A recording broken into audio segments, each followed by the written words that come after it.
नमस्कार सबैजनालाई। आज मैले शरीरमा धेरै स्वेटिङ हुने, धेरै पसिना आउने र सोही कारणले गर्दा शरीर गनाउने, काखी गनाउने, अलिक गन्ध आउने बारेमा कुरा गर्दैछु।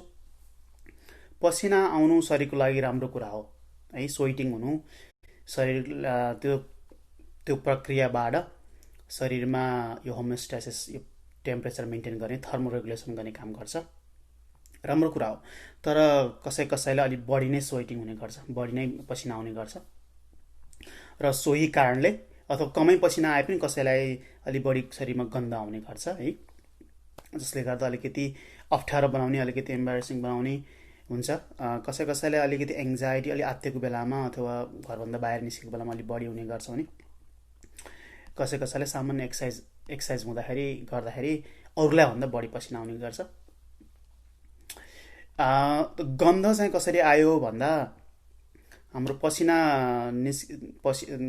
पसिना पोर्स हुन्छ स्किनमा, त्यहाँबाट स्वेट निस्किन्छ अनि त्यसैलाई ब्याक्टेरियाले ब्रेकडाउन गरेर डिकम्पोज गर्दाखेरि त्यसको गन्ध आउने हो। जीवाणुको कारण चाहिँ गन्ध आउने हो है। अरू नै कारण पनि हुन्छ नि, तर प्राय जीवाणुको कारणले गन्ध आउने हो।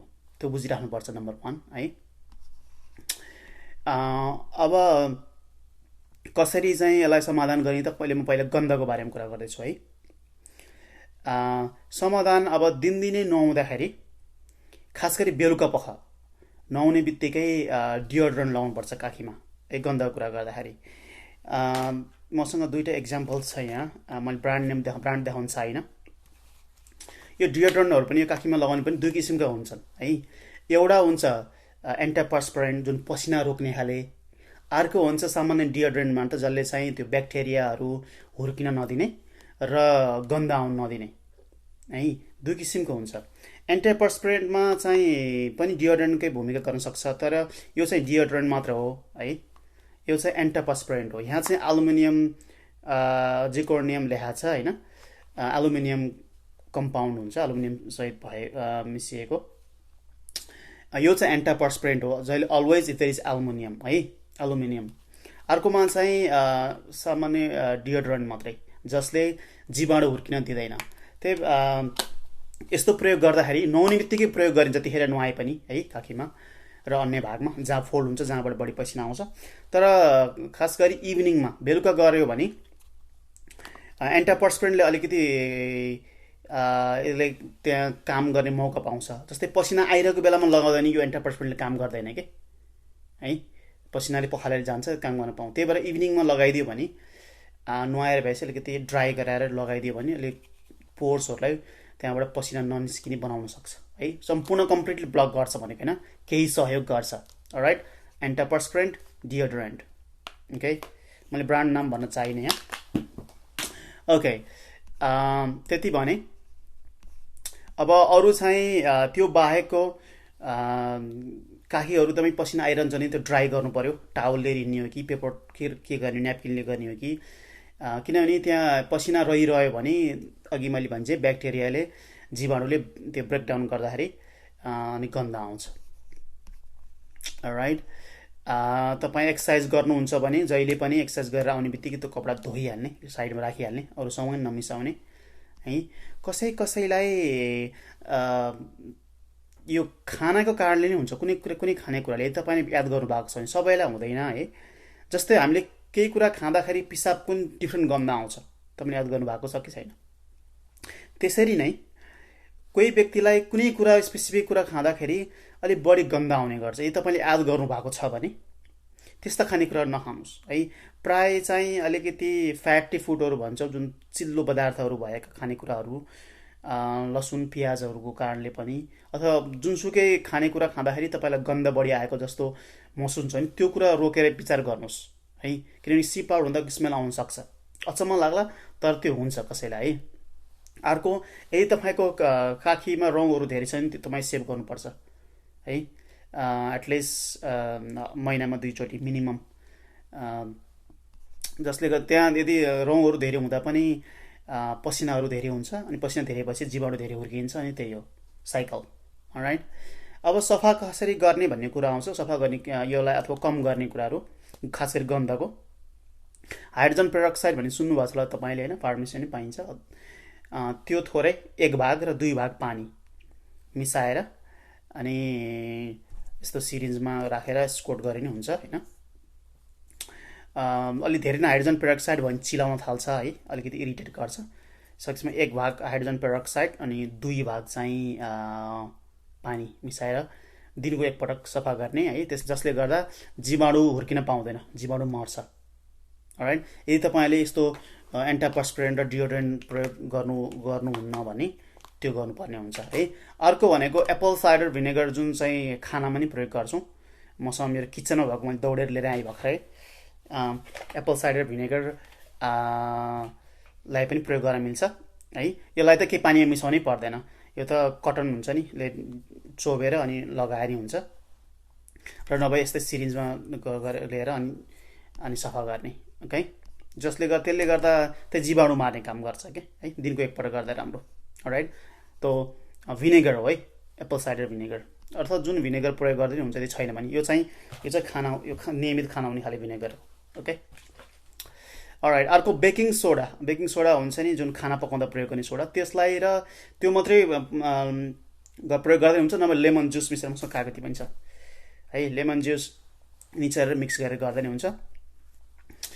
अर्को अल्कोहल, खाने रक्सी भने होइन, जुन चाहिँ अल्कोहल स्वाब किन्न पाइन्छ कि यस्तो है, यस्तो किन्न पाइन्छ, त्यसले सफा गर्ने, वा अब स्पिरिटहरू किन्न पाइन्छ नेपालमा, त्यसले पनि सफा गर्ने। कागती मैले भने कागती मात्रले पनि गर्दा नि हुन्छ, किनकि त्यसले पनि जीवाणु हुर्किन अलिकति बेर लगाउँछ। जीवाणु कम्प्लिटली बन्द त गर्न सकिँदैन, जीवाणुको जुन सङ्ख्या चाहिँ कम गराउँछ है। अनि अन्डर गार्मेन्ट्सहरू, भित्री कपडाहरू सकेसम्म पुरै नै चेन्ज गर्नु, एटलिस्ट भित्री कपडाहरू डेली चेन्ज गर्नुपर्छ है, डेली। र अब धेरै पसिना आउने बारेको म कुरा गर्छु। धेरै पसिनाहरू आउने धेरै कारण हुन्छन् है, धेरै कारण हुन्छ। कसैलाई चाहिँ जसलाई तौल धेरै भएकोलाई पनि हुन्छ, ओबिस भएकालाई पनि है पसिना आउँछ। कोही कोही महिलाहरू 45-50 कटेकाहरू त मेनोपज हुने एउटा फेज हुन्छ, त्यो बेलामा पनि धेरै पसिनाहरू आउने गर्छ। कोही चाहिँ हाइपरथाइरोइडिजम भन्छौँ, जुन थाइरोइड ग्ल्यान्डले बढी हर्मोन उत्पादन गरेको बेलामा है, त्यो बेलामा त त्यो हाइपरथाइरोइडिजम जुन ठुलो केस हुन्छ, त्यो नै उपचार गर्नुपर्ने हुन्छ। त्यो पसिना आउनु त सामान्य कुरा भयो होइन। र अरू नै धेरै कारण हुन्छन् है, र कतिपय कारण थाहै हुँदैन। यो तपाईँहरूलाई एकदमै धेरै नै पसिना, एकदमै यति धेरै कि चर्चर्ती हुन्छ नि, चुरुत्तै पार्ने छ भने तपाईँको यो मेडिकल कारण हुने चान्स कमै छ है। नियमित रूपमा दिनौँ, अथवा त्यस्तो चुरचुर्ते एकदमै पसिना हुने, पुरै कपडै भिज्ने र तपाईँलाई टाउको दुख्नेदेखि लिएर कुनै पनि समस्या छैन, अरू हुन्छ नि अरूको फिजिकल सिम्टम्सहरू केही पनि छैन भने तपाईँलाई त्यो हाइपरहाइड्रोसिस भन्छौँ, त्यो पसिना मात्रै धेरै आउने समस्या हो। त्यो चाहिँ हाम्रो शरीरमा यो वायरिङ हुन्छ क्या, नर्भस सिस्टम है, पछाडि घाँटीबाट हुँदै पछाडि आएर भित्र वायरिङ हुन्छ, इनसाइडको यो वायरिङ जस्तो हाम्रो बिजुलीको भित्र वायरिङ हुन्छ, त्यसै नै वायरिङ हुन्छ।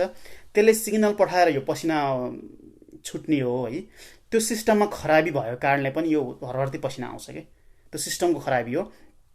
अब के कारणले त्यो खराबी हो भन्ने कुरो चाहिँ अहिलेसम्म पत्ता लगाउन सकेका छैन है। अब त्यस्तो खराबी हुँदाखेरि कुनैको लिमिटेड एरियामा हुन्छ, काखीमा हुने अथवा घाँटीमा हुने, ग्रोइन एरियामा हुने, प्राइभेट एरिया हुने हुन्छ, कसैको चाहिँ शरीरभरि नै हुन्छ है, पम्प्समा नि हुने, अनुहार हुन्छ नि हुन्छ। अब सबैभरि भयो भने साह्रै नै गाह्रो हुन्छ उपचार गर्ने, खासै सर्जरी गर्ने चलन छ, युरोपतिर सुरु भएको छ अरे, तर त्यो पनि अब अप्सन चाहिँ छैन है तत्कालको लागि। यदि लिमिटेड एरियामा हो भने अघि मैले जुन एन्टापर्सपिरेन्ट देखाएको थिएँ, यो सामान्य किन्न पाइने, यो चाहिँ एकदमै हाई डोजको एल्युमिनियम क्लोराइड लेखेको हुन्छ, डक्टरले प्रिस्क्राइब गर्नुपर्छ। एकदमै 6-7% बढी 20% पाइन्छ, त्यो चाहिँ डक्टर प्रिस्क्रिप्सन प्रयोग गरेर मात्रै गर्नुपर्छ। त्यस्तो प्रयोग गऱ्यो भने रोकिने चान्स छ है। त्यही कुरा पनि लामो समयसम्म प्रयोग गर्नु हुँदैन फेरि।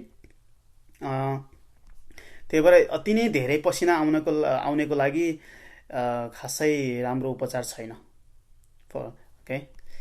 अब कहिलेकाहीँ अब कुनै ठाउँमा जान पर्यो, मलाई साह्रै नै अप्ठ्यारो हुन्छ भने 1-2 दिनको लागि चाहिँ उपाय छ है, तर जुन औषधले काम गर्छ त्यो दिनौँ सधैँ प्रयोग गर्नु हुँदैन कि है। त्यही भएर गाह्रै छ। अब लिमिटेड एरियामा हो भने अब बोटक्स इन्जेक्सनहरू दिने चलन पनि छ, जसले गर्दा यो स्वेट नहोस्। त्यो पनि नेपालको केसमा चाहिँ सम्भव छैन है। र अघि मैले भने जुन नर्भको कारणले गर्दा पसिना हरहर्ते निस्किने हो, त्यसलाई सर्जरी गरेर चाहिँ फिक्स गर्ने चलन सुरु भएको छ, एकदमै ट्रायलको रूपमा छ युरोपतिर। तर त्यो पनि अब त्यसको लागि कसले सर्जरी गरेर बसोस् है, त्यो गाह्रो छ। र अब कम्तीमा के अरे गन्ध चाहिँ नआउने उपाय गर्न सकिन्छ, अहिले मैले भनेको कुराहरूमा लिएर डियोड्रेन्ट, एन्टापर्सपिरेन्ट युज गरेर है, कागती युज गरेर, भिनेगर युज गरेर। र अर्को बडी वासहरू पनि पाइन्छ, म नाम देखाउन चाहिन है। यस्तो बडी वासहरू पनि हुन्छ जसले गर्दा गन्ध चाहिँ हुन त यसले 24 घन्टा 8 घन्टा भनेको छ, 8 घन्टासम्म भनेको छ, 8 घन्टा त कभर गर्दैन, 3-4 घन्टा चाहिँ राम्रै कभर गर्छ है। राम्रो क्वालिटीको बडी वासले पनि आजकल राम्रै काम गर्छ। Okay, that's all. म अर्को प्रडक्ट छुट्टै टपिक लिएर आउँछु। If you can please do share this, alright, thank you all.